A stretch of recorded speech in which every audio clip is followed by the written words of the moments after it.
Normalmente se puede ver que el primer candidato a alcalde siempre es hombre. Estamos construyendo esta nación. La mujer debajo de la pollera o debajo de cualquier vestimenta sigue siendo mujer, ¿no? En Bolivia ya hemos aprendido las mujeres, ya pisamos en la arena política. Realmente dejábamos todo, pero todo a un lado por estar íntegramente en la política. Ahora las mujeres tenemos que lo que hablamos tiene que ser coherente con lo que hacemos y con lo que pensamos. La política es buena cuando se la practica en su acepción propia. La política es servir a los demás, mejorar sus condiciones de vida de los demás. Si haríamos todos política desde esa concepción, la política es lindo. La mujer que va a entrar a la política, va a conocer eso, pero algo más. Va a sentir que el costo es aún mayor. Que no hay barreras para las mujeres. Yo creo que es muy importante mandar ese mensaje a las jóvenes. Ya nunca más los hombres van a estar solos en su lucha. Nosotros, esposos, les vamos a apoyar con todos nuestros hijos. Un encuentro para saber qué la motiva a ingresar a la política, un encuentro para poder saber más y entender.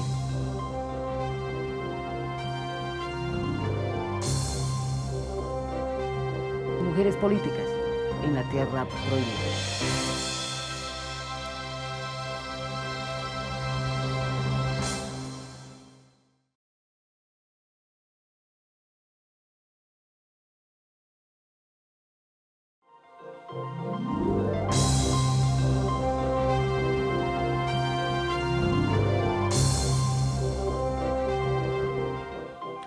Mirta Quevedo, mujer boliviana, política, empresaria. Un encuentro para conocerla, un encuentro para saber qué la motiva a ingresar a la política, un encuentro para poder saber más y entender y aprender. Mirta Quevedo, muchas gracias por darnos este espacio. Gracias, María René, un gusto de poder estar contigo y realmente aprovechar esta oportunidad para poder un poco contar lo que a veces no se sabe o no se conoce de la actividad en la que han ido avanzando las personas.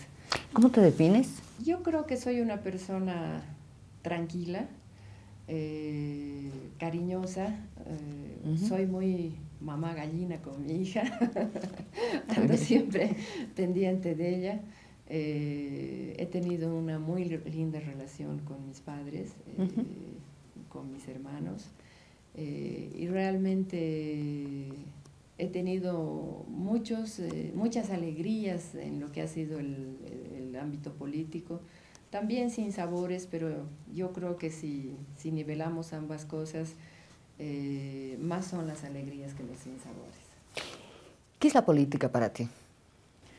Para mí la política principalmente es una vocación de servicio a la sociedad, a las personas, el tratar de construir un mejor país en el que no solo vivamos nosotros, sino que viva el conjunto de los bolivianos, el aportar con la capacidad, con la experiencia, con el conocimiento, a poder generar mejores condiciones de vida para cada una de las personas y en el que cada boliviano tenga una mayor oportunidad para progresar, para poder vivir, para poder desarrollarse y que podamos lograr tener un país en igualdad de condiciones para cada uno de los seres bolivianos.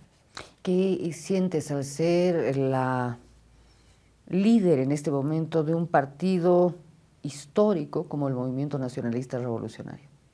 Mira, María René, es una gran honra el poder estar en este momento como líder máximo de lo que es el partido más antiguo de la historia de nuestro país y el partido que mientras ha estado en función de gobierno ha hecho las transformaciones más importantes de Bolivia, no solo en lo que ha sido la época del 52, sino posteriormente el 85, luego el 2003. Es un partido que tiene sus sombras, pero creo que los aciertos que hemos hecho han sido más que las sombras. Y el MNR ha tenido grandes personas, grandes ideólogos, grandes presidentes de este país, como el doctor Paz, el doctor Siles, el doctor Guevara, doña Lidia Geiler, Montenegro, y muchos otros de todos los fundadores que hemos tenido, que han sido personas que han dado mucho por el país, no solamente en una etapa, sino en muchas etapas a lo largo de lo que ha sido el MNR. Mucha gente dice que el MNR ha muerto. La verdad, yo no creo que el MNR haya muerto.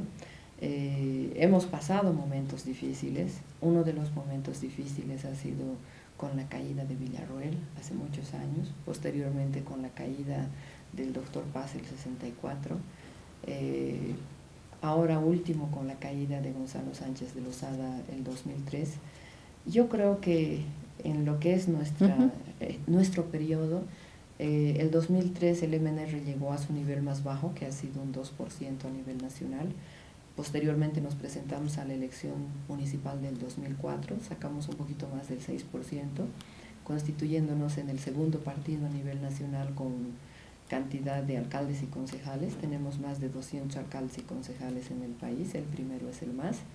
En la elección del 2005 a presidente sacamos 7 diputados y un senador, pasando el 6,5%, y en la elección de constituyentes, que es la última, sacamos 18 constituyentes, siendo la tercera fuerza del país y teniendo un poco más del 7%, que son más de 200,000 votos en el país. De acuerdo a últimos datos estadísticos, la preferencia o la identificación partidaria de la gente está más o menos con el MNR entre un 11,5% a un 12%. ¿Qué es eso? ¿Falta de liderazgo de otros partidos, agrupaciones ciudadanas?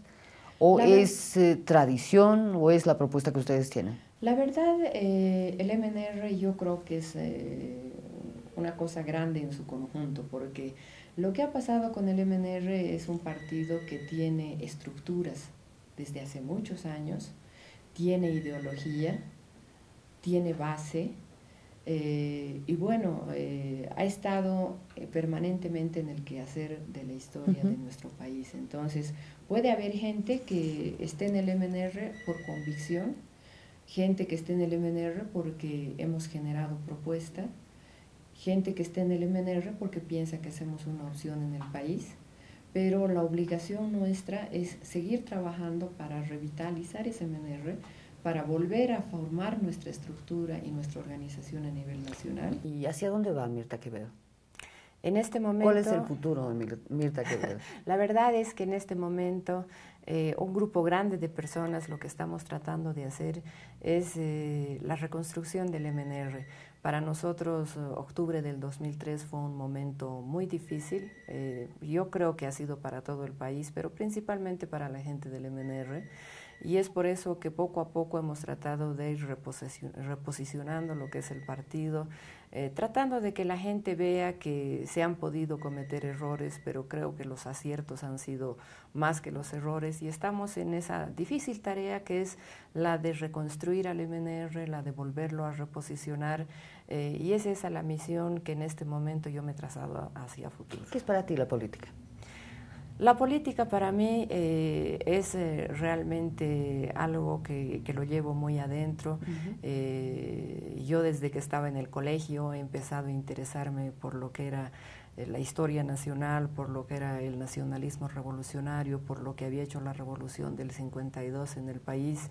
Y llegó un momento en que se me dio la oportunidad de poder participar coadyuvando en el MNR, y poco a poco he ido avanzando en etapas, he ido avanzando en peldaños, y bueno, ahora estoy como jefe nacional del MNR. Ahora, mucha de la gente que va a ver esta entrevista te escucha hacer un relato de cómo llegas hasta constituirte en la cabeza del MNR, y de pronto tú saltas muchas etapas. Vámonos atrás, vámonos al origen. Tú dices que desde muy niña, desde muy joven, sientes ese llamado de la política. ¿Cómo se traduce eso? Mira, en realidad desde joven no es que necesariamente me haya interesado la política, sino me he interesado sobre conocer la historia de nuestro país y dentro de la historia de nuestro país incluso lo que uno estudia desde el colegio es pues lo que ha pasado en los procesos distintos, ¿no? Y bueno, viendo lo que ha sido la Guerra del Chaco, después viendo lo que ha sido la fundación del MNR, viendo lo que ha sido la Revolución del 52, los procesos que se han dado después de la Revolución. Posteriormente entramos en el país en procesos dictatoriales, que en realidad yo ya vivo esos procesos dictatoriales conscientemente, ¿no? Porque uno va avanzando en el tiempo. Y después entramos en una etapa ya en el proceso democrático que se da en nuestro país y que se empiezan a dar opciones y que se empieza a hablar de política, porque antes no se hablaba libremente de política. Mala palabra hablar de política en el país, y las personas que pensaban distinto al presidente o al régimen en que estaba en gobierno realmente la pasaban muy mal. Y no era normal, como en estos días toda la gente libremente puede hablar de política. Entonces, más o menos voy en esa trayectoria hasta que ya con el doctor Siles se recupera la democracia. Estamos hablando de 83, ya 84. Bueno, más o menos de donde yo tengo fuerte recuerdo, fuerte presencia, es desde la llegada de doña Lidia Gayler a la presidencia, después antes de eso creo el que golpe fue de García, el doctor Guevara, el golpe de García Mesa. Posteriormente ya el doctor Siles con la UDP, y bueno, después aparece el doctor Víctor Paz Estensoro, pero ya con procesos en que ya se hablaba libremente de las tendencias políticas, de la ideología, de lo que eran cierto tipo de cosas, y yo empiezo a interesarme mucho más en aquello. Es así que me impresioné mucho y realmente llegué a tener afinidad con lo que fue el doctor Paz en ese momento, con las políticas que implementan en el país, con parar la hiperinflación, con racionalizar la economía, con implementar un nuevo modelo, con sacarnos a los bolivianos de la crisis por la que estábamos atravesando en ese momento. Pero no me acerqué directamente al MNR, lastimosamente no tuve la oportunidad de hacerlo. ¿Y cómo haces? ¿Cómo ingresas a esa arena? Eso es fue lo cuando importante. Ya Gonzalo Sánchez de Lozada del año 88 es elegido candidato por el MNR. Se abre la posibilidad de participar entre un grupo de empresarios privados apoyando la campaña de Gonzalo Sánchez de Lozada. Entonces, ahí ya establezco el nexo con el partido, el nexo con los dirigentes, y en la elección del 89, que fue la que ganó Gonzalo Sánchez de Lozada, que fue la primera elección que se presenta, a mí me invitan a participar como candidato a diputado por el departamento de Oruro. Entonces, bueno, ahí ya me inmiscuyo en todo lo que es el trabajo político, el trabajo partidario, el trabajo con la militancia, pero no en un nivel de dirección, en un nivel más de militante, en un nivel más de base. Francamente, yo te quiero decir, corriendo en las noches en las calles, pintando paredes, haciendo engrudo. Corríamos en la noche porque nos correteaba la policía. Y bueno, haciendo todo lo que se hace en una campaña desde la militancia, desde abajo, ¿no? ¿Era conciencia o era una suerte de aventura, si tú quieres? No, la verdad que era conciencia. Ya yo estaba en ese momento muy impresionada con lo que fue, bueno, desde más antes, con lo que fue la Revolución del 52, con lo que fue la MNR, pero ya verme presente allá adentro ya era una cosa distinta, y empiezas a tomarle ya un cariño, ya cuando hay que ir y hablar del partido, hablar de lo que han sido las transformaciones en ese momento, lo que fue la nacionalización de las minas, la reforma agraria, el voto popular. Empiezas ya a tomar mucho más conciencia de lo que es, porque ya tú eres la persona que transmite eso al resto de la comunidad, al resto de la sociedad, edad, entonces lees más, te empapas más de lo que ha sido porque ya tienes que hablar con mucha mayor propiedad. Entonces ya yo empecé a tomar no solo la aventura de lo que podía ser el momento, sino la concepción de lo que fueron las ideas del nacionalismo revolucionario, el cariño hacia el partido, el cariño hacia la militancia, y empezar a trabajar pensando más en la gente, en que uno puede ser útil para construir algo para la gente, porque al final uno puede aportar para mejorar, aunque sea de manera chiquita, lo que es el país y lo que son las condiciones de vida de las personas. Y es así que poco a poco me voy adentrando más. En esa elección yo salgo diputado por Oruro, pero la corte electoral famosa, que era la banda de los 4, me saca como diputado. También lo saca a don Julio Garrett, que en ese tiempo era vicepresidente de la República, porque él ganó como senador en Oruro, lo sacan también de senador. Entonces yo logro entrar al Parlamento tan solo de suplente. Que iba algunas veces, pero ya entro a participar de manera directa en lo que es la política, en serio, la política nacional, la toma de decisiones. Lastimosamente en esa oportunidad se hace, se llama el famoso gran empate o el triple empate, en que el tercero sale presidente, bueno, y quedamos todo el MNR al margen de lo que fue toda esa situación en el país. Y esos 4 años siguientes trabajamos denodadamente junto a Gonzalo Sánchez de Lozada para conseguir que el 93 quede bien posicionado para poder participar en la próxima elección. Entonces ahí había trabajo con la militancia, con las mujeres, con los jóvenes, tratar de formar cuadros universitarios, tratar de llegar a la ciudadanía.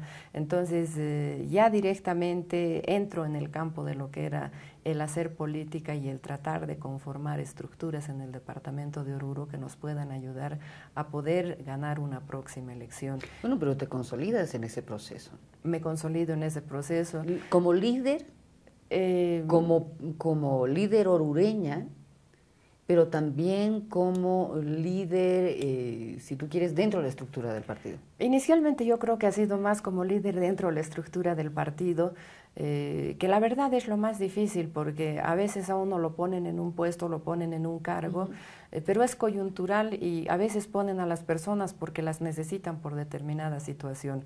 Pero acá ¿Te necesitaban porque eras mujer? No, acá yo hice trabajo estrictamente partidario, visité las provincias de Oruro, visité los municipios, la ciudad, visitábamos los barrios, organizábamos centros de madres, organizábamos grupos de jóvenes, entrábamos a las universidades para tratar de tomar los centros de estudiantes, formábamos gente en los colegios, dábamos eventos, o sea, lo que se hace estrictamente en lo que es el tema político. Ya empecé a dedicar mi tiempo completo a hacer política.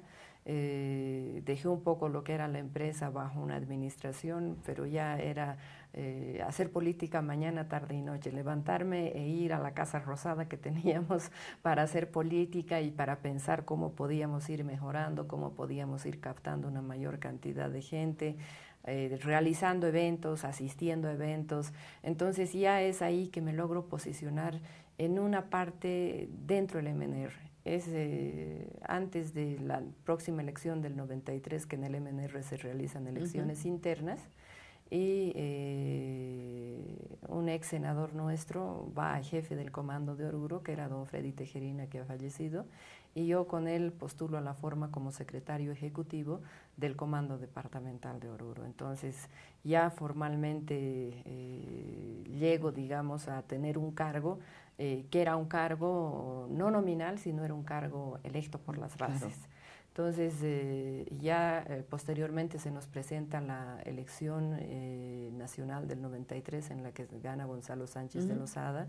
Ganamos también en el departamento de Oruro, y es en esa elección que yo voy como candidato a primer diputado por el departamento de Oruro. Ganamos en esa oportunidad en Oruro por un amplio margen. Y yo me vengo acá a la ciudad de La Paz y me quedo como miembro de la directiva de la Cámara de Diputados, como diputado secretario, como tercer secretario. Desempeño ese cargo por un año y al poco tiempo de salir de ese cargo es que se modifica la Constitución Política del Estado el año 94 y se da la posibilidad de que los parlamentarios podían ocupar cargos de prefectos. No, antes podían solo ser ministros o ocupar cargos de embajadores. Entonces, en esa oportunidad se apertura a que los parlamentarios podían también ser prefectos. Entonces, recibo la invitación del presidente y asumo la prefectura de Oruro, en la cual estoy durante 2 años.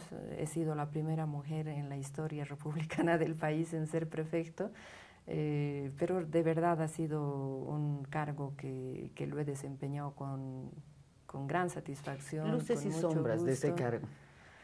Mira, la verdad es que muchas sombras no hay, pero sí recuerdos desagradables, ¿no? A ver, porque algunos, mencióname algunos.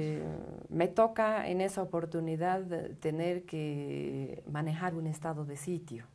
Y un estado de sitio es desagradable porque es complicado, hay que disponer sobre la policía, sobre el ejército. En muchos casos hay gente que por ciertas determinaciones tiene que ser buscada.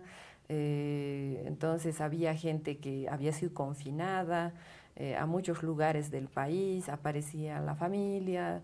Y son momentos desagradables, yo creo, en la vida de cualquier persona, porque uno tiene que hacer sin quererlo el papel de verdugo. Después justo se presentaron los problemas de la reforma educativa en ese tiempo, que creo que hubieron 4 o 5 meses de marchas de los profesores, de problemas con el magisterio. Negociábamos con el magisterio, pero no había un rebote al otro lado, entonces habían marchas, habían cachorros de dinamita y lastimosamente hay que actuar o disponer que la policía actúe para disolver marchas, para esas cosas. Pero gracias a Dios fue ese tipo de situaciones, no fueron situaciones mayores ni situaciones que involucraron gente herida o gente fallecida, absolutamente nada, pero cosas que no son la verdad agradables. En una oportunidad los universitarios estaban en manifestación y como no podían llegar a la plaza, fueron a apedrear mi casa y la tenía mi hija solita en mi casa, ¿no? Entonces, sobresaltos que uno tiene, pero que la verdad, por suerte, de eso no pasaron. Ahora, satisfacciones he tenido muchas, principalmente el ayudar a la gente, el poder generar obras. He tratado de llegar a las fronteras del departamento de Oruro, de llegar a cada uno de los municipios, de llegar a cada una de las provincias, porque a veces no hay plata para llevar, no hay obras que se puedan hacer, pero yo creo que por lo menos lo importante era que la persona que es la autoridad está físicamente allá y pueda escuchar cuáles son los principales problemas que aquejan a la gente. Ahora, has hablado de los momentos ingratos donde te tocó jugar el papel de mala de la película, si podemos utilizar esos términos, y también de los momentos donde has sentido que respondías a tu vocación de servicio. ¿Has vivido instancias en las que has sentido que eras injustamente juzgada, que eras injustamente tachada de corrupta, tachada de abusiva u otros? Mira, la verdad que lo más fácil es denigrar a las personas. ¿No? Y la verdad yo me acuerdo que cerca de mi casa construían un hotel. Entonces el comentario general era que el hotel era mío, con recursos de la prefectura. Bueno, por suerte cuando el dueño del hotel inauguró su hotel, entonces ya sabían que yo no tenía nada que ver, o a veces que aparecía mi hija en la casa con los ojos llenos de lágrimas y me decía, mami, han dicho que la prefecta es esto, es el otro, mami, yo no quiero que hablen eso de ti, y cosas que se daban de esa naturaleza, pero por suerte he tenido muchas acusaciones de mucha clase, de mucha índole, ¿no? Pero cuando he salido del cargo de la prefectura, que ya son más de 10 años a la fecha, no he tenido ningún juicio, no he tenido ninguna situación, porque la verdad es que es fácil hablar, pero ya probar en hechos, en realidades, nunca se ha dado esa situación, y tengo la satisfacción de poder estar en Oruro, ir a Oruro y que no tenga ningún problema. mis papás han vivido allá siempre, he vivido allá con mi hija siempre, entonces, por suerte, a más de comentarios y a más de sinsabores del momento, pasaron las cosas. Ahora, has hablado de que paulatinamente has ido ocupando espacios, has ido ocupando puestos, cargos.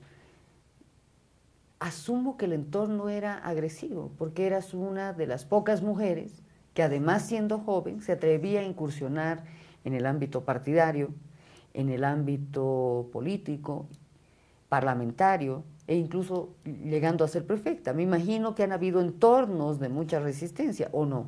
La verdad sí, cuando aparecí yo apoyando la campaña de Gonzalo Sánchez de Lozada en el MNR, la verdad que nos miraban con mala cara, porque yo creo que decía que los mismos movimentistas, ¿qué hace esta gente que aparece acá y que viene con qué objetivo, ¿no? Yo creo que la gente realmente se pone siempre muy susceptible, pero cuando vieron que el interés era tener una integración, era hacer un mejor trabajo, era conseguir realmente un resultado óptimo en esa oportunidad, ya se fueron un poco limando las asperezas, aunque con alguna gente siempre quedó, porque en política uno se hace enemigos, no sabe ni de cómo, ni de dónde, y los tiene de por vida, ¿no? Pero sucedió eso cuando estuve acá en el Parlamento. La verdad es que no sentí que había una mala onda, como se dice, que había una situación negativa. Pero sí, ya cuando volví a Oruro, cuando estuve como prefecto, sí ya se empiezan a ver los celos de los mismos compañeros con los que uno ha compartido, con los que ha hecho campaña, con los que ha trabajado. Ya hay algunos que creen que el espacio debería haber sido de ellos y no mío, entonces ya se empiezan a presentar roces, empiezan a haber personas del mismo partido que empiezan a hacer el trabajo en contra de la autoridad, en contra de la persona.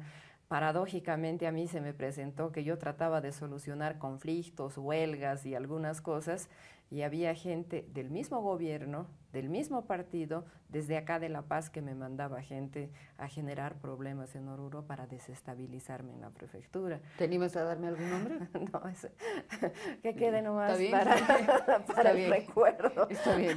Pero situaciones que se dan así, que uno no las ve lógicas, y llega un momento en que la verdad uno a veces no tiene tanto enemigo externo como enemigo interno del propio partido, porque a veces el militante del partido ve que uno está ocupando el puesto que la persona creía que era de él, que era su puesto que por legítimo derecho le correspondía. Entonces, lastimosamente se da eso, pero en el tiempo uno lo va, a un principio uno no lo entiende, pero en el tiempo uno lo va asumiendo, uno lo va asimilando y uno realmente ve que es así. La verdad es que en política creo que tanto en hombres como mujeres la gente piensa que hay que hacer desaparecer a la persona que está haciéndole a uno competencia o que le está haciendo sombra, porque es la persona que en definitiva puede ocupar el espacio que uno tiene interés.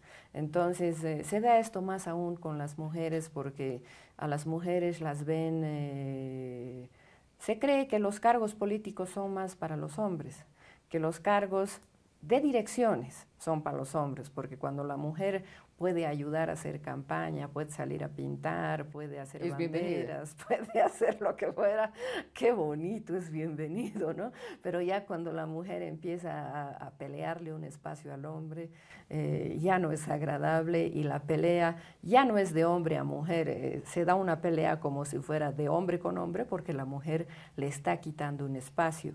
Eso en el marco del ejercicio político. Del ejercicio político, en lo que se van formando estructuras políticas dentro de los partidos. Yeah. Porque la verdad, yo estoy de acuerdo con la ley de cuotas, porque da participación a la mujer en el Parlamento, en los municipios, en todo lado, pero la pena es que son mujeres que coyunturalmente ocupan un espacio.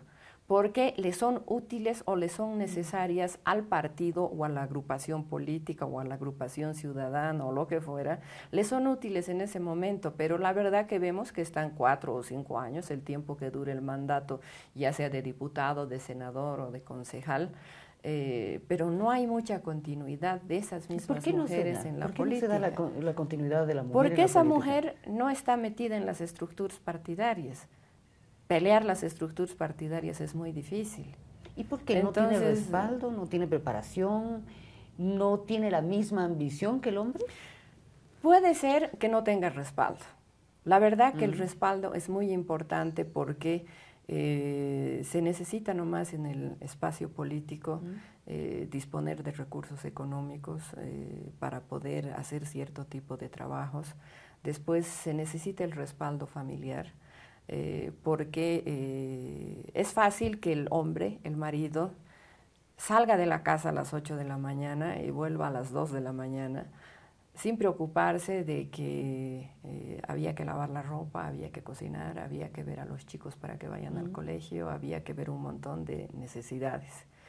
En cambio, si la mujer hace eso, el rato que el esposo llega a la casa, ve que no hay ropa, ve que no hay comida, ve que los niños están desatendidos, ve que la esposa no está. Entonces, es difícil porque ya empiezan los problemas familiares de que el marido empieza pues a reclamar porque su esposa está dedicándose a hacer política, porque está dedicándose a politizar, a ir a los clubes de madres, a enseñar a hacer algo y no está ocupándose de su casa. Entonces también es otro problema muy difícil que pasa y la verdad que yo no veo muchos hombres que entiendan eso y que apoyen a la mujer y que vean que la mujer puede en muchos momentos estar en un nivel, no de superación intelectual, sino en un nivel de toma de decisiones mucho más alta que el esposo, ¿no? No creo, el problema intelectual no creo que influya en esto, porque todos sabemos que hombres y mujeres se pueden preparar de la misma forma, incluso pueden haber mujeres mucho más preparadas que los hombres, pero después en el propio partido, para la mujer es más difícil ocupar un espacio de dirección que para un hombre.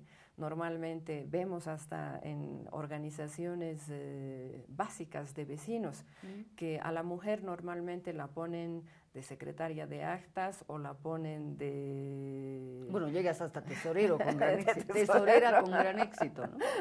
No, porque además la mujer cuida la plata. Claro, ¿no? Y hace que alcance. Hace que alcance, pero después ni las mismas mujeres piensan en que pueden postular a ser presidente de la organización del barrio, peor de un club de cualquier naturaleza. Hay clubes que son exclusivos para hombres, que no permiten el ingreso de mujeres. Las mujeres pueden ir siempre y cuando sean esposas de alguno de ellos, ¿no? Pero después que la mujer, porque sí, para entrar a hablar de igual a igual quiere estar allá, es muy difícil. Y lo mismo se da, y tal vez con mayor intensidad en el tema político, porque en la política ya se entra a ocupar espacios que significan en algún momento la toma de decisiones, el manejo del poder, y la verdad que no sé si solo es en Bolivia o en algunos otros países, se cree que todo esto está solo reservado para los hombres. Ahora, ¿cómo puede la mujer, en líneas generales, contribuir a la política boliviana? ¿Cuál sería el aporte real de la mujer? ¿Tú tienes esa vivencia? Yo creo un poco que la mujer tiene que tratar... no de ser una parte más de lo que significa el esquema político, sino lo que la mujer tiene que tratar de hacer es de llegar a tomar espacios de toma de decisiones. Y la verdad es que, por decir, cuando se hacen listas para el Parlamento, para dar un ejemplo, normalmente dicen, puede ir este, puede ir el otro, puede ir el otro, y si no hay mujeres que saquen cara por las mujeres, las mujeres no entran, ¿no? O van de suplentes. Claro, porque empiezan a hacer el cálculo y dicen, acá tenemos que de 3 llevar a una mujer. Ah, entonces pon acá esta mujer de suplente. Ah, de estos 3 va otra mujer, ponla de suplente, ¿no? Porque los que toman las decisiones son los que están interesados en ocupar los cargos. Claro. Ese es uno de los problemas. Mientras mayor participación de mujer exista en política y que traten de llegar a los lugares de toma de decisiones, yo creo que va a ayudar a que la mujer pueda estar mucho más presente en todos los ámbitos de la vida política. La participación de la mujer en la política boliviana. Alguna otra entrevistada me decía, mira, es tan fácil desvirtuar a una mujer, que o bien dicen que tus logros o tus accesos a espacios son gracias a las faldas, o bien dicen que tú eres más bien poco afeminada. Y es la forma, si tú quieres, pobre de descalificar a las mujeres. Y muchas mujeres me han confesado que optan por hacerse a un lado, por precautelar la estabilidad de su casa. Eso es cierto, porque la verdad es que lo primero que se dice de una mujer que está en política, no solo en nuestro país, sino en todo lado, es que ha llegado a estar en X espacio porque ha tenido algo que ver con X persona. Y mientras más alto sea el cargo que la mujer ocupa, ha sido más alta la persona con la que ha tenido algo que ver, ¿no? Que es lo más fuera de la realidad, porque con eso desvirtúan y le quitan cualquier valor a la mujer. Ahora, muchas veces, con la famosa ley de cuotas, lo que hacen en política es poner una mujer que no les perjudique. Que sea útil, maleable. Que sea útil, que le diga, sabes, ahora hay que votar por este y votas nomás por ese. Que no sea una mujer que les diga, saben, yo quiero, porque soy parlamentario, mi espacio en esa comisión. ¿No? O yo quiero a mí que me den un campo en la directiva de las cámaras o bueno, en los temas de las alcaldías. Normalmente se puede ver que el primer candidato a alcalde siempre es hombre. Su suplente es mujer porque la ley establece que tiene que ser alternado. Pero rara vez es mujer la candidata a alcalde y su suplente el hombre, ¿no? Porque no les interesa promocionar mujeres. Las mujeres son útiles en tanto y en cuanto sirvan alguna función. ¿Cómo se puede revertir esto? ¿Qué se puede hacer? La verdad que yo creo que la mujer tiene poco a poco que ir tomando cierto tipo de acciones, que es la de ir construyendo desde abajo la estructura en los partidos, sus liderazgos en los propios partidos, e ir cambiando la forma de actuar. Y yo creo que tiene que ser desde el colegio, porque desde el colegio a la mujer le dicen que el que manda es el hombre, y desde la casa. A veces entre los mismos papás dicen, hay posibilidad de que estudien 2 de los 3 niños, que vayan los chicos al colegio, porque la mujercita va a estar nomás haciendo en la casa, ella no necesita estudiar. Los hombres son los que necesitan estudiar. Entonces yo creo que también hay que ir cambiando en la forma de pensar de las mujeres, de ver la mujer que puede ser madre, que puede ser ama de casa, que puede ser esposa, pero que también que puede desempeñarse en un cargo público, o no necesariamente público, sino empresarial, industrial. En el ámbito en el ámbito que quiera, en el ámbito que le guste, porque a la gente tiene que gustarle cierto tipo de cosas, pero no pensar en que ya tiene 30 años o 32 años y no se ha casado, y ahora qué voy a hacer, o ya tengo que tener hijos. Hay que tratar de compatibilizar, y yo creo que también en los hombres debe partir algo de aquello en que apoyen a sus parejas, ya sea novia, enamorada, esposa, para que la mujer también pueda ir desarrollándose y pueda ir cumpliendo sus metas y sus objetivos, y que no solo se traduzca que la mujer después de cierta edad tiene que estar en su casa, cuidando a los niños, atendiendo al esposo, sino que se puede trabajar en un conjunto, llegando a cierto tipo de acuerdos.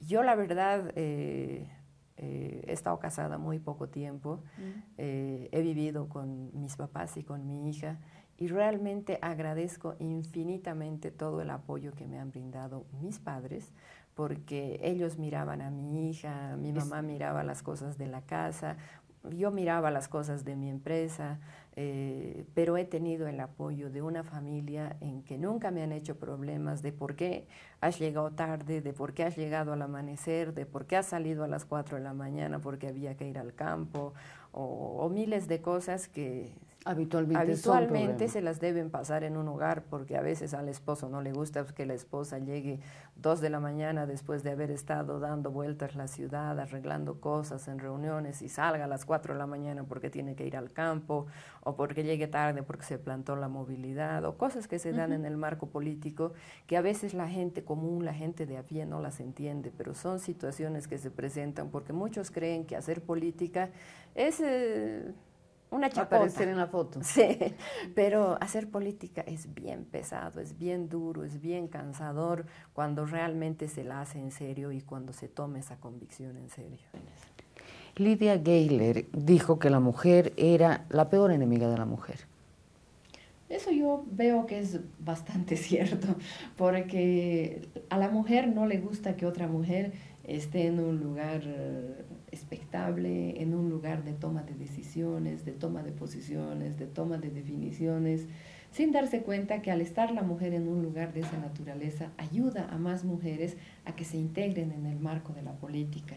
Y es una de las que hace una lucha muy dura, una lucha sin cuartel, a las propias mujeres para que ya no puedan estar en una posición de esa naturaleza. ¿Tú abriste espacios?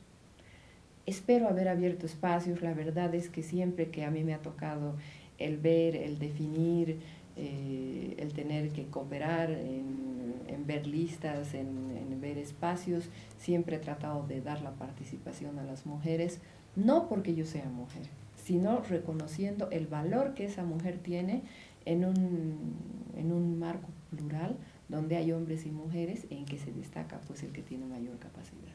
En algún momento tú me dijiste, no debiera haber diferencias entre hombres y mujeres. No es que esta parte dura de la política es solamente para las mujeres, le pasa a cualquiera. La verdad es que cuando hay partes duras en la política, y me imagino que ha pasado en los tiempos de dictadura, con la represión, con las cárceles, con los exilios, que la verdad hombres y mujeres han tenido los mismos problemas, porque no creo que haya habido diferenciación. Cuando hay problemas como los que fueron en octubre, tampoco hay diferenciación, pero creo que por su naturaleza la mujer se siente más afectada por estas situaciones. Pero la verdad que eso es muy subjetivo cuando se trata de hacer un análisis de esa naturaleza. Vayamos a hacer un análisis de todos estos años que has tenido en la política, ejerciendo cargos públicos, liderazgos partidarios, vida civil, teniendo las luces y las sombras que has tenido en tu participación política. ¿Hay algo de lo que te arrepientes? ¿Hay algo por lo que quisieras disculparte? La verdad es que no me arrepiento de lo que he hecho, porque nunca he hecho mal a nadie. Siempre he tratado de trabajar en servicio de la gente, en servicio de la ciudadanía, de cumplir con la responsabilidad del cargo. Muchas veces tienes que disponer recursos económicos en obras, y los recursos son tan pocos y las necesidades son tan grandes que a veces no sabes si realmente has hecho lo correcto en definir determinada obra u otra cosa, pero siempre he tratado de trabajar por la gente más humilde, por la gente más necesitada. La verdad, no he hecho ninguna acción mala, pero lo único que puedo yo francamente decirlo, y con toda fraternidad, es que nunca hubiera querido que pase lo que ha sucedido en octubre. Ha llevado luto y dolor a muchas familias bolivianas, y creo que no ha sido una cosa ni premeditada ni pensada por nadie, que ha sido algo que ha sucedido, como le viene sucediendo a veces a nuestro presidente de la República. Creo que en lo que va de su mandato ya tiene como 45 muertos, y no creo que en ningún momento él haya... Hemos hablado de tu paso como diputada, hemos hablado de tu paso como prefecta, primera prefecta mujer del país. Háblame de lo que ha sido tu paso por la alcaldía. La verdad es que ganaste, pero no te posesionaste, sí. Se negoció. Háblame, ¿qué pasó? Después de salir de la prefectura en Oruro, se presentaron las próximas elecciones municipales. Entonces yo me postulé a las elecciones municipales y gané la elección. Pero... ¿Por qué no fuiste alcalde? Contame. Por las cosas de la política. A ver, ¿qué pasa en esa parte? Es en esa oportunidad... Tú ganas, tenías legitimidad. Sí. Gano la elección, pero nos faltaban unos cuantos, como los votos son por concejales, son 11 personas que se eligen, entonces hay que tener 6 votos para que gane formalmente en el consejo la persona. Entonces yo tenía 4. Y en esa oportunidad hicimos un acuerdo con el MIR y había un concejal de Condepa para que yo acceda a la alcaldía y la persona, uno de los aliados vaya a la presidencia del consejo y el otro a la secretaría del consejo y después alternativamente. Firmamos el acuerdo, anunciamos a la prensa y después de eso empieza la presión del gobierno de ese entonces, que era el gobierno del general Banzer, en alianza con el MIR, para que la gente del MIR y de Condepa me quiten el apoyo y le den la votación al que salió segundo en la elección con bastante diferencia a la mía. Lastimosamente no se pudo hacer nada porque más valieron las disposiciones y las imposiciones desde el Palacio de Gobierno y es así que la persona que salió segundo quedó de alcalde y yo me quedé en el Consejo Municipal, estuve de vicepresidente del Consejo, después de presidente del Consejo y posteriormente salí de aquello para habilitarme como candidato a senador para la elección del 2002. Y es también en ese interín que en el MNR tenemos elecciones internas y me postulo yo como candidato a jefe del Comando de Oruro. Entonces, igual es la primera vez que hubo una mujer en el comando del MNR. Comando del MNR, pero ya digamos eso fue fruto de un trabajo de más de 10, 12 años que vino por atrás y de tener estructura, de conocer la gente, de conocer el campo, de tener militancia en el campo y gente del partido que confió en mí y que creyó que yo podía pues hacer una buena gestión y así se fueron dando las cosas. Bueno, pero llegas al Senado. Y cuando todo el mundo apuntaba en el Senado a que, teniendo la mayoría que tenían, iba a ser presidente de la Cámara de Senadores, Chacho Justiniano, resulta que eres tú elegida y te conviertes en la primera mujer presidenta del Senado. Cuéntame esa instancia. Bueno, la verdad es que ganamos la elección del 2002, entonces yo ya vengo como senador acá a La Paz. Y había un problema con Chacho Justiniano en el tema del Senado. Era, bueno, ambos éramos subjefes. Él era el primer subjefe del MNR y yo era tercer subjefe del MNR. Pero yo conocí el manejo parlamentario por el tiempo que yo estuve en el Parlamento. Sirviendo como diputada. Como diputada. Entonces, Chacho no conocía absolutamente nada del manejo parlamentario y Gonzalo Sánchez de Lozada prefirió llevarlo a que lo apoye en el Ejecutivo. Creo que ese primer tiempo estuve de ministro de Desarrollo Sostenible. Entonces, yo me hice cargo de la presidencia del Senado y bueno, también tomando en cuenta que Oruro era una región que siempre había aportado al partido, al MNR, y que tampoco tenía espacios de ministerios ni ninguna otra cosa dentro del Poder Ejecutivo, entonces para darle el valor por el trabajo que también se había hecho y en reconocimiento a que yo había pasado ya por diversas etapas dentro del partido y dentro de la administración pública por la propia experiencia que podía tener para manejar el Senado. Y es así que se define que yo vaya de presidente del Senado y casualmente también fue que fui la primera mujer en estar de presidente del Senado, ¿no? Que no hubo en ninguna oportunidad. No, has ido abriendo espacios y me imagino que has de ser pues un ejemplo para otras mujeres que van a ir ganando espacios paulatinamente en lo que vaya a ser la historia democrática de nuestro país. ¿Cómo ejerces ese tu mandato? La verdad es que nos pudimos manejar en lo que ha sido el trabajo del Senado de muy buena forma porque teníamos los parlamentarios del MNR, teníamos los parlamentarios de la coalición. Entonces, lo que yo traté de hacer es un manejo del Senado, no de imposiciones, sino de consensos. Teníamos a la oposición del MAS, Y tratamos siempre de ir no imponiendo, sino negociando las cosas, viéndolas de buena manera, en entrar en consensos, en no entrar en conflictos. Hubieron unas cuantas cosas conflictivas, pero no eran por el propio manejo de la Cámara, sino eran por posiciones políticas ya que el MAS tomaba en un determinado momento contra lo que significaba la coalición de gobierno. Pero había que sobrepasar todo aquello, sobrellevar las cosas, y creo que dentro de los márgenes que se ha visto y dentro de lo que ha sido el propio Senado, la verdad que ha sido un Senado sin mucho conflicto, un Senado que se ha manejado de manera transparente, de manera adecuada, y que hemos coadyuvado en ese momento a las políticas que se estaban implementando en el país. Ese manejo del Senado, una instancia donde hay tanto poder, ¿es maña, es conocimiento, es macropolítica? ¿Qué es?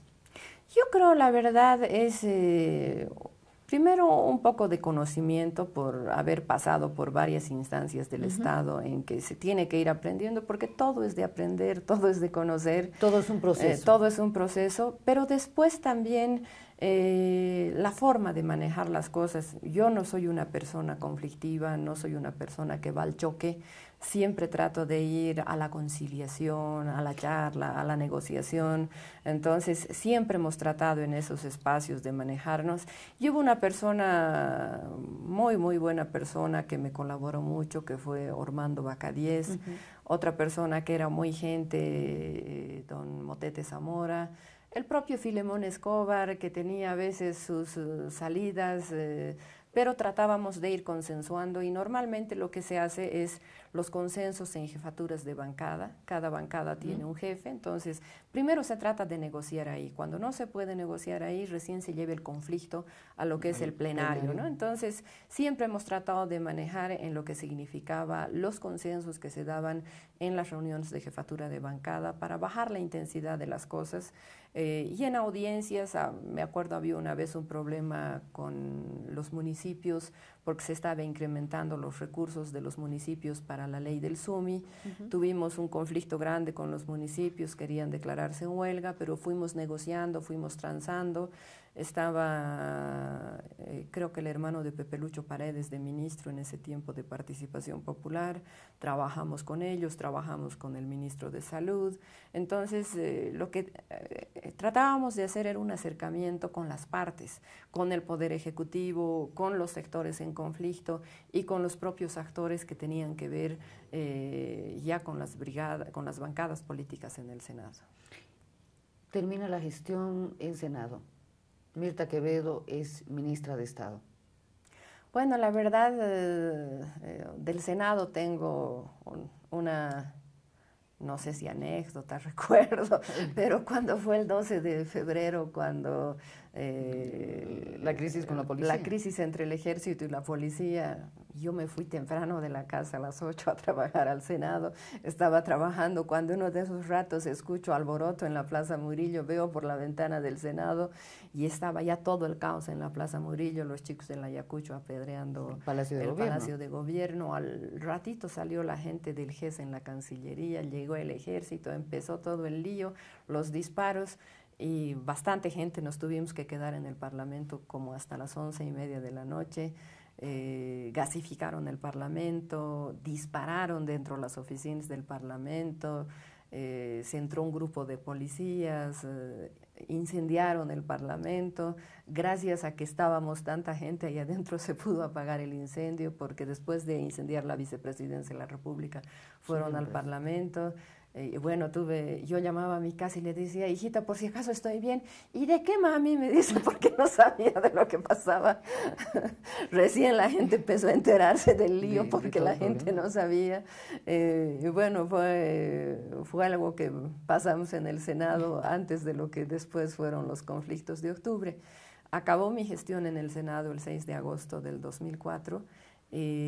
Gonzalo Sánchez de Lozada me invitó a que pueda formar parte del gabinete como ministro sin cartera, responsable de Participación Popular.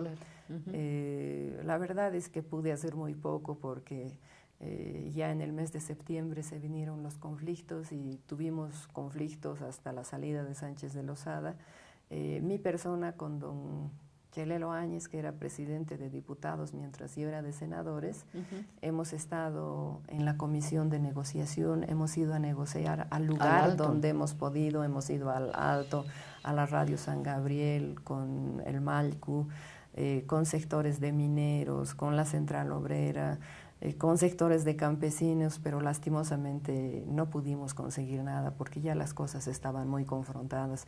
Yo, un mes antes de la salida de Sánchez de Lozada del gobierno, me reuní con él y le planteé que deberíamos hacer un referéndum sobre el gas, una constituyente, pero él dijo que eso estaba en contra de las leyes porque es cierto, no estaba en el marco de la Constitución y que no iba a violentar ni violar la Constitución. Tal vez hubiera sido alguna solución en ese momento, no lo sé, pero lastimosamente no se dieron las cosas. Yo estuve tratando de negociar hasta último momento, pero todo fue imposible y desencadenaron nomás los problemas de octubre. Tú, siendo una mujer con tanta experiencia política y sobre todo de negociación, al momento en que concluyes tu gestión al frente del Senado y eres invitada a participación popular, ¿qué reflexión tienes? Porque tú tenías una otra lectura a la de Palacio de Gobierno. Eso es cierto, pero la verdad es que cuando se dan estas situaciones, uno piensa a veces que puede ser más útil en otro cargo y bueno, yo había tenido la experiencia municipal, entonces también estuve en la aprobación de la Ley de Participación Popular, en la prefectura, en la implementación de la Ley de Participación Popular con los municipios, porque teníamos una unidad especial. Entonces yo dije, tal vez acá voy a poder ayudar, tal vez acá voy a poder hacer algo. Y la verdad, no vi la lectura de lo que podía ser el conflicto en ese momento, sino más fue mi intención de poder ser útil, de poder ayudar, de poder servir, y no pensar en lo que podía pasar en la situación y en la coyuntura por la que estaba atravesándose en el país. Los hechos de octubre, tú me acabas de decir que en la residencia no se sabía nada. ¿Cómo es posible que no se sepa en una residencia presidencial lo que está sucediendo en el país? La verdad, lo que sucedía en la residencia era que nosotros estábamos me refiero a nosotros, a los ministros, muchos parlamentarios, gente de la coalición, amigos del presidente, estábamos en lo que es el salón grande de la residencia y el comedor. Pero el presidente, con gente muy de su entorno, con Carlos Sánchez, con Chacho Justiniano, con alguna gente del NFR, con alguna gente del MIR, se reunían en el salón chiquito, en el despacho del presidente, y tomaban decisiones y les pasaban informaciones y estaban, supongo, al tanto de lo que sucedía.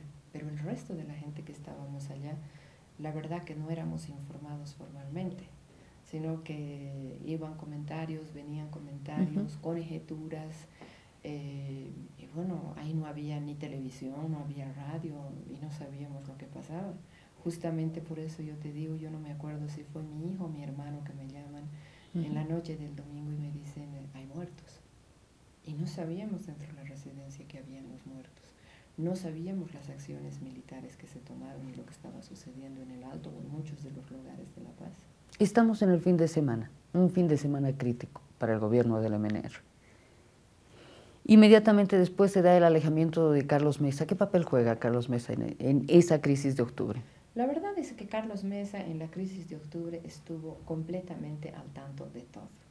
Carlos Mesa, desde el primer día que se entró al gobierno, tenía un representante de él en lo que se llamaba el famoso cuarto de guerra, que era el War Room, en el cual participaba a nombre de Carlos Mesa José Galindo, que después fue su ministro de la presidencia, y un encargado de prensa más de la vicepresidencia de la República, y un otro grupo de gente que participaban en ese cuarto de guerra, que todos los días hacían análisis de la situación política del país y de todos los problemas de la información de prensa.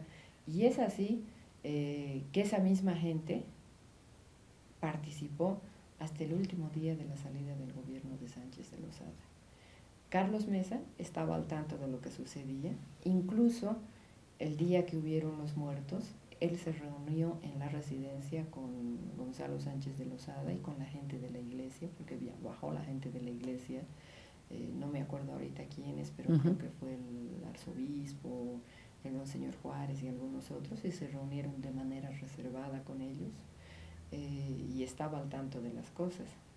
Sabía del decreto para bajar el combustible. Y me imagino que como todos nosotros, tampoco Carlos Mesa pensó en ningún momento que iba a tener semejantes resultados la bajada del combustible. Pero tratar de lavarse las manos y de salir a la prensa a decir si me piden que mate no voy a matar, me parece ya cosas fuera de lugar, que ya empezaban a justificar el desmarque que tuvo del gobierno de Sánchez de Lozada, porque Carlos Mesa, en mi criterio, aprovecha esa coyuntura para traicionar a Sánchez de Lozada, para proyectarse a ser el nuevo presidente del país. Porque si Carlos Mesa no hubiera estado de acuerdo con las cosas, no le costaba nada renunciar al cargo de vicepresidente de la República. Pero no renuncia. Sutilmente él se hace a un lado de Gonzalo Sánchez de Lozada y de la coalición, pero se queda como vicepresidente del país. Si tanto le molestaban las cosas, era pues más fácil que se vaya a su casa. Pero yo creo que él ya estaba midiendo y estaba pues en algún acuerdo para la conspiración al interior del gabinete y del gobierno, que fue la posición de Carlos Mesa. Yo siempre lo digo, considero que Carlos Mesa ha impulsado el juicio de responsabilidades contra Sánchez de Lozada y su gabinete para él lavarse las manos como persona que no traicionó al gobierno de sus aliados, como persona que pasa a la historia como la buena persona y nunca es investigado en el juicio. Raro, porque él ha sido la segunda persona que conformaba la estructura de nuestro país. El pretexto que le han puesto es que él era parte del, como presidente del Congreso, era cabeza del legislativo y no tenía absolutamente nada que ver con el gobierno, ni con el poder, ni con el uso de la fuerza. Pero esto no ha sido así, ha sido de otra manera, y la verdad es que con Carlos Mesa vemos nomás, y yo creo que en la historia se va a ver una traición igual o peor como la que tuvo Lañeta en determinado momento. En el juicio de responsabilidades tú hablas del documento Lealtad con Bolivia. Sí, la verdad es que yo no conocía el documento de lealtad con Bolivia. Me lo hacen llegar acá a mi casa después de que empieza el juicio de responsabilidades con una nota. En la nota me dicen que ese documento de lealtad con Bolivia era un documento en el cual se hacía un análisis de parte de COSDENA de lo que estaba sucediendo en el país, que ese documento se lo entregó en su momento al presidente de la República, pero que también se lo entregó a Carlos Mesa y que se le entregó en persona. Entonces, si él conocía de esta información y del análisis que se hacía en el marco militar de la seguridad nacional, podía pues haber tomado un otro tipo de decisiones y no dejar que la cosa vaya desembocando en lo que desembocó. Él podía, me imagino, haber frenado tal vez lo que ha podido suceder o lo que sucedió si es que las cosas se veían de una manera adecuada. Ahora, la verdad, desconozco lo que dice el documento de lealtad con Bolivia, pero por lo que me han informado es un análisis de lo que podía haber pasado antes de que pase. Ya. Entonces es así, pero nada de eso ha sido investigado. Y lo único que se ha hecho en el juicio es hacer un montón de apreciaciones que no tienen gran sentido, que yo estoy esperando que nos convoquen al juicio para ir a desvirtuar todo aquello, porque yo, que era ministro de Participación Popular, que tenía que ver con el área social, en el juicio de responsabilidades estoy acusada de genocidio, de asesinato, de torturas, de allanamiento de domicilio, de atentados a la libertad de prensa y de una otra cantidad de delitos de esa naturaleza, que en ningún momento ni remotamente los he ejecutado, porque para que alguien se lo responsabilice de algo tiene pues que haber hecho algo. Y yo en ningún momento he estado en los lugares de conflicto, nunca he cometido ninguna de esas acciones, y la verdad es que ha habido un abuso de parte de las autoridades, porque Lo que quieren hacer es, en mi calidad de jefe del MNR, responsabilizar al MNR por la situación de lo que sucedió en octubre, cosa que no tiene nada que ver con un partido político. Ha sido una acción de un gobierno, que ese gobierno estaba constituido por personas, que esas personas pueden o no tener una diversa ideología política, pero el hecho de compartir una ideología política no significa que el partido también está pues estigmatizado con aquello. Hay una responsabilidad política en todo caso. Hay una responsabilidad política, pero de las personas que en ese momento tenían, detentaban el espacio de la política. Y en ese momento yo no estaba como jefe del MNR. ¿Hay uno o unos responsables? Puede ser que lo existan, pero lastimosamente yo no sé, yo no soy quien pueda juzgar una situación de esa naturaleza.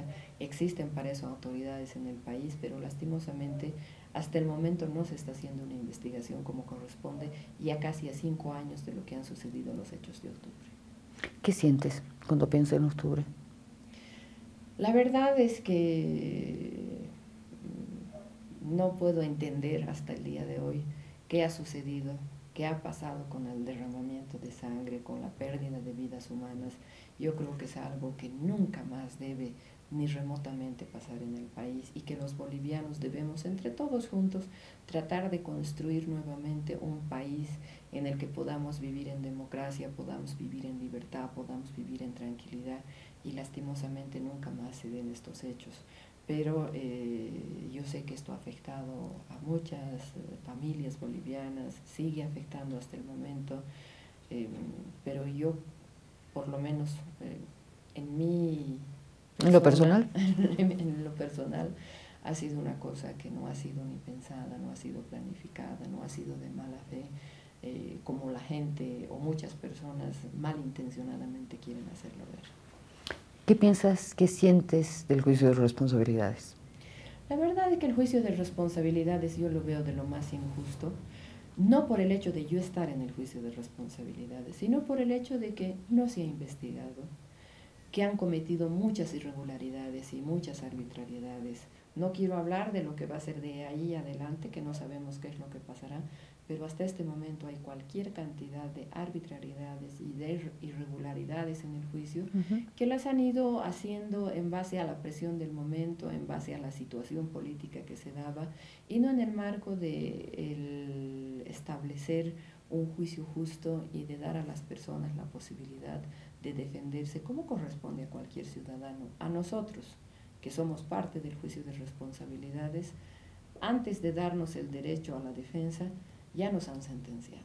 Y eso yo quiero decir que creo que ya en octubre del 2003, cuando Sánchez de Lozada salió del país, nosotros por la ciudadanía en su conjunto ya estábamos sentenciados como responsables del juicio, sin habérsenos dado el derecho a la defensa, sin haberse cumplido el derecho constitucional de que toda persona es inocente hasta que se pruebe lo contrario, y en muchas etapas del juicio eso se ve con claridad. ¿Te sientes muerta civilmente?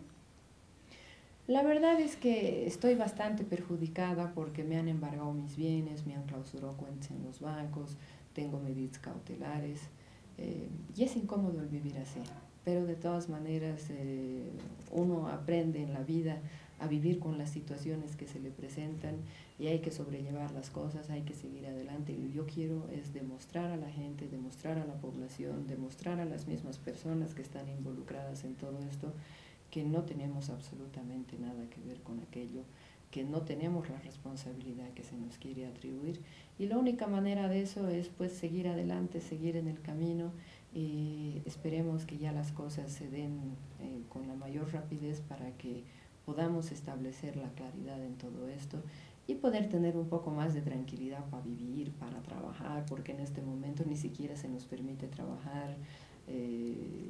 Uno no puede disponer ni de sus bienes porque los tiene embargados, entonces se nos está coartando también en nuestro derecho de ciudadanos. ¿Valió la pena el costo que estás pagando por tu ingreso a la política? La verdad es que ha sido todo esto de octubre y hasta la fecha un momento muy duro, muy difícil. Yo creo que el momento más duro y más difícil que he pasado en todo lo que ha sido mi actividad en la política, pero la satisfacción de haber servido a mucha gente, de haber ayudado a mucha gente, de haber puesto un granito de arena para que Bolivia pueda progresar, para que Oruro pueda mejorar, en mi caso, que yo soy de Oruro, realmente es algo que si pones en la balanza pesa más que las insatisfacciones y las amarguras. Y yo creo que al final una persona no es cómo vive, de cómo se la mira, sino los logros y las cosas que puede dejar en beneficio de alguien. Y yo creo que hasta el momento he podido aportar, aunque sea con un granito de arena, a tratar de construir una sociedad en la que vivamos con mayor equidad, con menos pobreza, con mayor salud, en una construcción de una mayor democracia. Y la verdad, si seguimos ahora entre un grupo de personas tratando de reconstruir el MNR es porque realmente reivindicamos lo que significa para nuestros fundadores del partido y para la gente del MNR la alianza de clases, que la vemos, que no es pues como lo que está haciendo el gobierno de confrontar clases sociales, sino entre la alianza de clases que se trabaja por un objetivo común entre todos para lograr ¿Estás sola? Mejorar las cosas. ¿En este tu empeño?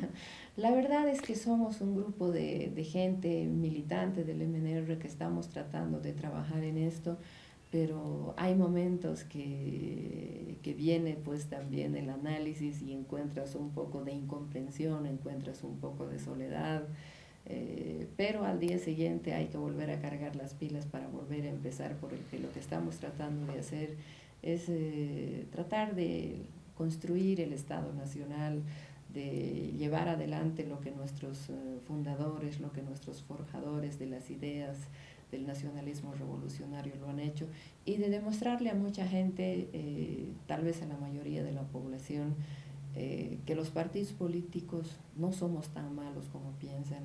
Puede ser que hayamos tenido nuestros aciertos y nuestros errores, pero creo que por lo menos el MNR ha tenido más luces que sombras a lo largo de su historia, pero nos ponen con todo lo malo, con todo lo que no sirve, con todos los estigmas.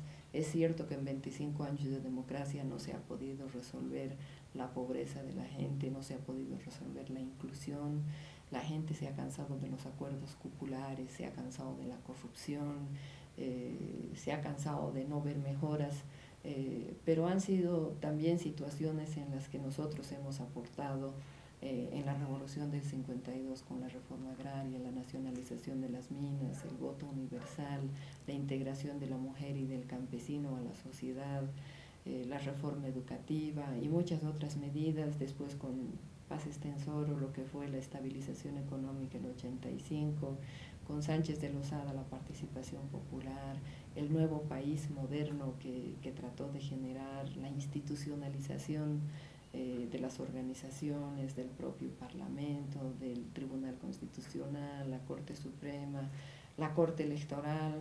Creo que han habido avances, ha habido el SUMI, el Seguro Universal Materno Infantil. Universal Materno Infantil, después el Bono Sol, algunas cosas que de verdad en este momento la gente no las percibe como buenas o no se acuerda tal vez, pero hemos trabajado también en la construcción de algo positivo para el país, y yo creo que ha llegado la hora de que entre los bolivianos, no importa la ideología, la tendencia, el color, la raza o lo que fuera, nos unamos para tratar de construir un país en el que todos los bolivianos podamos vivir, no importan las diferencias que podamos tener, pero yo creo que aprendamos de nuestros errores y no sigamos convulsionando más el país.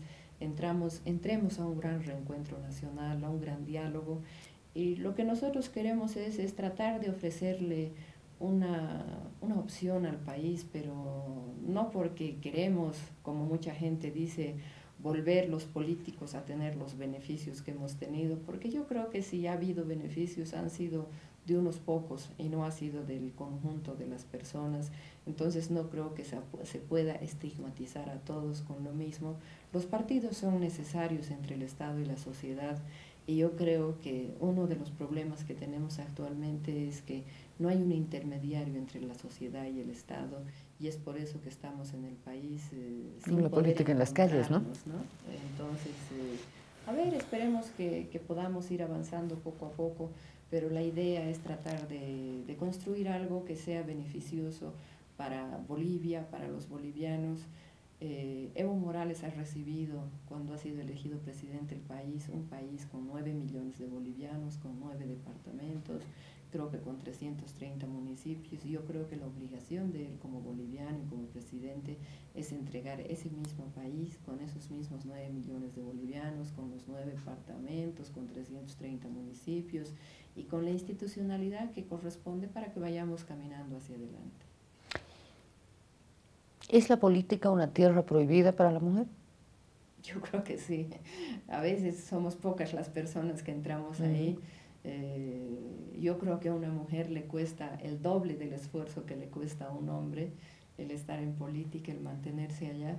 Pero yo creo que poco a poco pues tenemos que ir abriendo espacios y las propias mujeres tienen que ir tomando seguridad en sus decisiones. No es fácil, aunque ningún emprendimiento es fácil. Pero yo creo que es tiempo que las mujeres asuman el rol que les corresponde en la sociedad, no necesariamente en la política, sino en todos los aspectos de la sociedad. Muchas gracias. Un encuentro un poco discreto con una mujer, una boliviana, una lideresa política que empezó en la base y llegó a ser la cabeza de uno de los partidos históricos más tradicionales del país, que está en crisis.